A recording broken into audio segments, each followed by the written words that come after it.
at the end of 2019, I ended up reading or watching something about anxiety, or perhaps a few things, and I soon thought that I had something to offer. And so I ended up writing a how-to guide on how to deal with anxiety. And then in 2020, there was a contagion. And so I thought it's time for me to release this how-to guide. And so I released it in April 2020. And so I want to tell you a bit more about this how-to guide.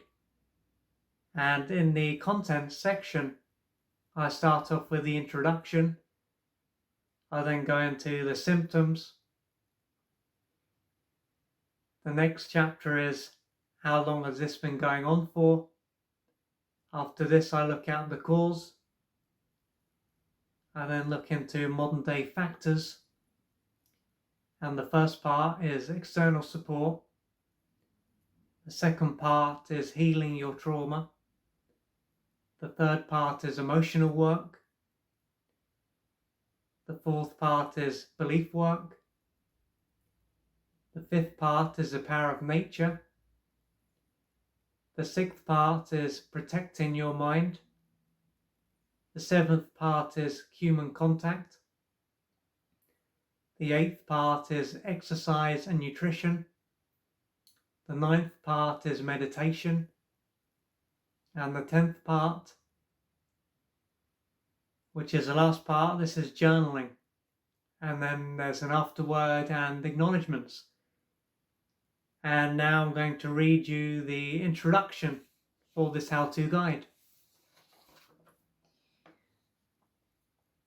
For many, many years now, physical problems have been spoken about, but it is only in recent years that mental and emotional problems have started to be spoken about openly.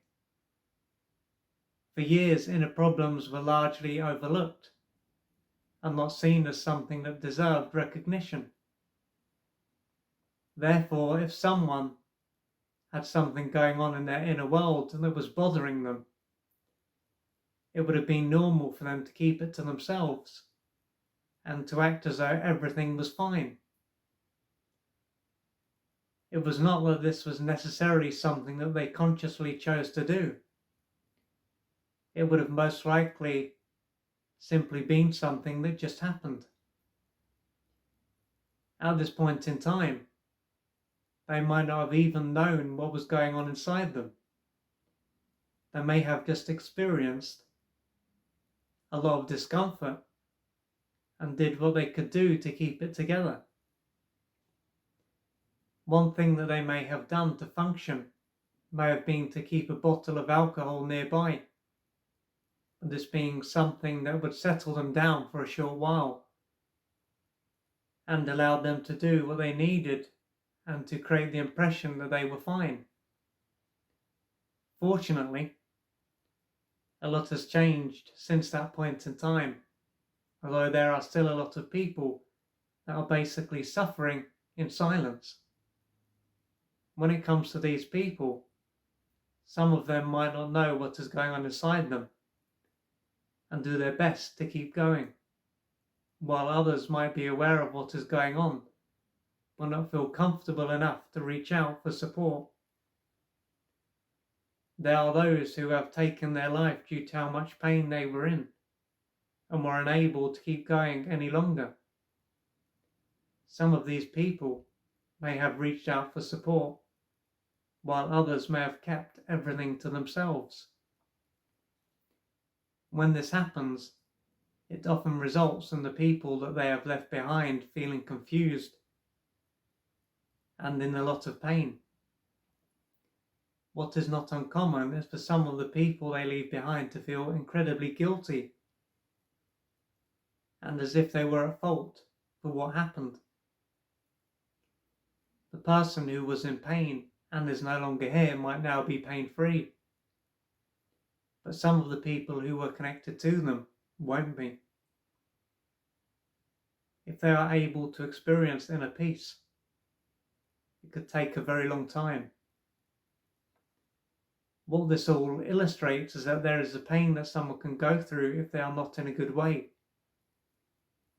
and the pain that can be inflicted on others if they go to the extreme and end it all. Taking into account the effect that mental and emotional challenges can have, then, it is imperative that the work that is being done to create awareness and to provide adequate solutions continues. As ultimately, it doesn't matter what gender someone is, where they are from, what their sexual orientation is, if they are religious or not, or if they are successful, or anything else that can create the illusion of separation. There is no discrimination involved. In other words, if someone is a human being, it means that they can suffer mentally and emotionally. Now, thankfully, you have reached out for support and not allowed yourself to suffer in silence any longer or at all. Even if it's only a small part of you, you will realize that your life doesn't have to be this way, and that there is another way for you to experience life.